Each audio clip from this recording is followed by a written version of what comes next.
The night everything changed, I didn't raise my voice. I didn't cry, and I didn't storm out, I simply told the truth, and that was enough to shatter my family in a way no argument ever could. It happened on December 30th.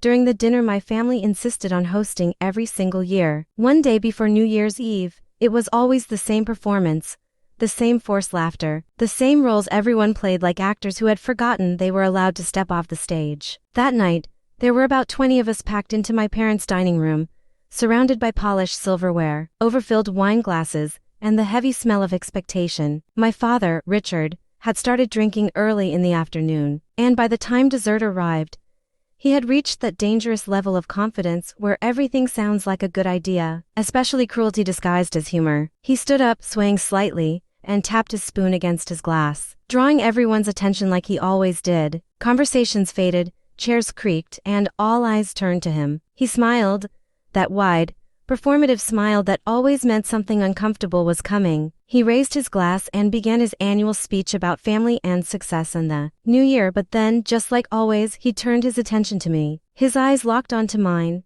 and I felt that familiar tightening in my chest, the one I had learned to ignore over the years. "So tell me, Evelyn," he said, his voice thick with alcohol, "when are you finally going to stop renting and buy something real, like your sister Madison, or is that just not in your plans?" The laughter came instantly, loud and careless, filling the room like it had been rehearsed. My cousins leaned back in their chairs, my aunts exchanged knowing glances, and Madison sat there glowing in her soft cashmere sweater, smiling like she had just been crowned queen. I placed my glass gently on the table, making sure it didn't make a sound. Even though my hand felt unsteady, my throat tightened, but I swallowed it down the way I always had for years. I had trained myself to let these moments pass over me like bad weather, something temporary, something not worth reacting to. But that night, something inside me refused to stay quiet. "Actually," I said, keeping my voice calm and steady, "she doesn't own that house the way you think she does." The words landed harder than I expected.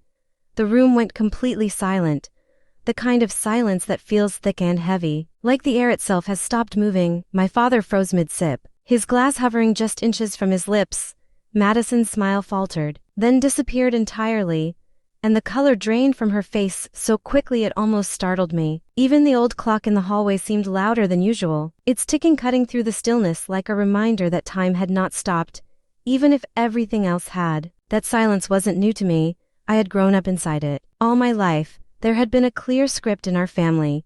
Madison was the golden child, the one who could do no wrong, the one who was celebrated for things that would barely earn me a nod. My father adored her openly, proudly, while my mother, Diane, spent most of her energy smoothing over whatever tension his favoritism created. And me, I learned early on that my place was somewhere off to the side, present but not quite seen, like a piece of furniture that blended into the background. When I brought home perfect grades, my father would nod and say that was expected. When Madison managed average results, it was framed as leadership, as balance, as something worthy of celebration. There were barbecues for her, applause for her, endless encouragement for her. By the time I turned 10, I stopped asking why things were the way they were. By 14, I stopped expecting anything to change. Silence became my shield, something I carried with me everywhere, something that kept me safe even if it also kept me invisible. And now, sitting at that table with 20 pairs of eyes fixed on me, I realized that same silence had turned into something else. It wasn't just protection anymore. It had become something sharp. I kept my gaze steady, focusing on my father's trembling hand as he slowly lowered his glass. No one spoke, no one laughed. For the first time in my life, my words had forced them to listen, and I wasn't about to waste that moment.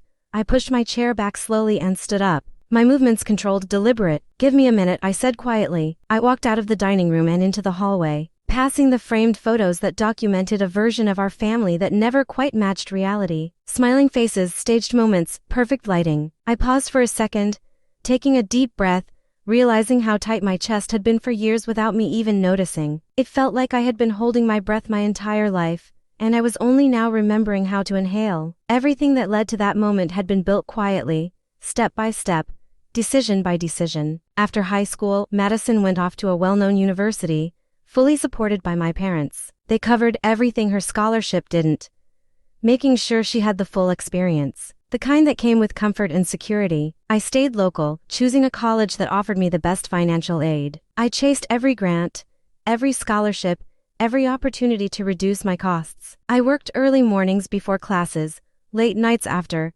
and weekends that blurred into exhaustion. There was no safety net for me, no cushion to fall back on, but in a strange way, that became my strength. Eventually, I transferred to a larger city and finished my degree in computer science, just as the world was shifting in ways no one could have predicted.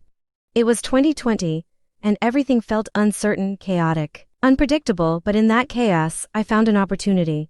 Remote work exploded. Companies started hiring in ways they never had before, and suddenly, my skills were in demand. I landed an engineering job connected to a company based in Austin, and for the first time, I saw what independence really looked like. I worked hard, learned fast, and kept my life simple. When my father asked about my salary, I gave vague answers.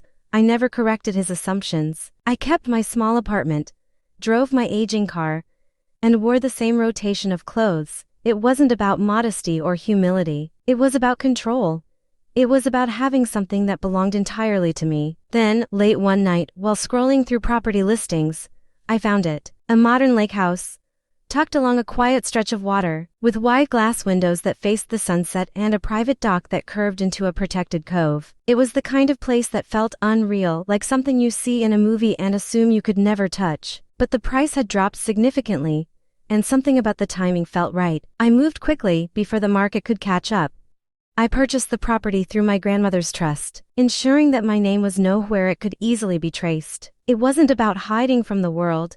It was about staying invisible to the people who had never truly seen me. I renovated the house, upgraded what needed to be upgraded, and hired a property manager named Daniel Park, who believed he was working for an anonymous client. Within months, the house was ready and I rented it out. The income started flowing in, steady and reliable, and the secret remained intact. For 2 years, everything stayed exactly as I intended. Then one morning in the middle of summer, Daniel forwarded me a new rental application. I opened it casually, expecting nothing out of the ordinary, but the moment I read the name, everything shifted. Madison, she was applying for the lake house, backed financially by someone named Carolyn Mercer. I stared at the screen for a long time, reading the details over and over again, letting the reality sink in. Of all the properties she could have chosen, she had landed on mine. I didn't hesitate. I typed a single word and sent it back. Approved. And then I waited. I returned to the dining room that night with my phone in my hand, my pulse steady, my mind clear. My father was still standing, his glass now lowered, his confidence shaken. Madison watched me carefully,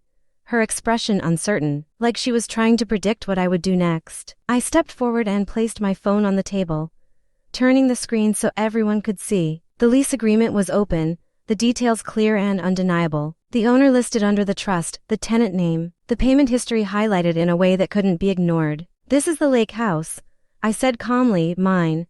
I bought it in 2021 and kept it under our grandmother's trust. You applied to rent it in 2023, and I approved your application. I let the words settle before continuing. You're currently 4 months behind on rent. The balance is $48,400. The reaction was immediate and overwhelming. The room seemed to collapse inward, the air heavy with shock and disbelief. My father's face drained of color, his earlier confidence completely gone. Madison looked like she had forgotten how to breathe. Her lips slightly parted, her eyes wide with something that finally resembled reality. You let everyone believe, she started, her voice trembling, but I didn't let her finish. I let you talk, I said quietly. I stayed silent, just like you taught me to. My father slammed his hand on the table, the sound echoing through the room. You did this to humiliate us, he shouted, his voice filled with anger and something else, something closer to fear. Yes, I replied, surprised by how simple and clean the word felt. I did. There was nothing left to say after that. The next morning,